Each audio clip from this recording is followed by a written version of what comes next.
কেমন লাগছে চকলেটটা খেতে? এরকম হ্যাঁ, ভালো। হুম আমি ভালো না? খাও আমি তো এটা ইউটিউবে ছাড়বো, তুমি আমাকে গালাগালি দিচ্ছ, লজ্জা করে না? কালকে কি কি খাবে?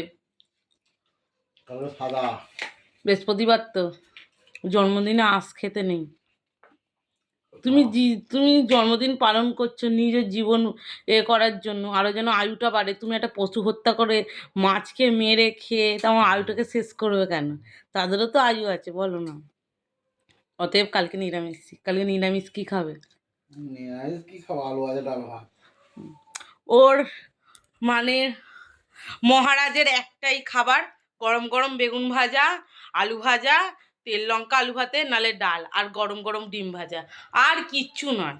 মানে পৃথিবীতে আর কোনো সবজি নেই, কিচ্ছু নেই। কিছু কি খাবো না, খালি আলু ভাজা, ডাল আর গরম গরম বেগুন ভাজা। নিরামিষই হলে বেগুন ভাজা, না হলে হচ্ছে গিয়ে তোমার ডিম ভাজা, ব্যাস। আর কিচ্ছু খাবে না।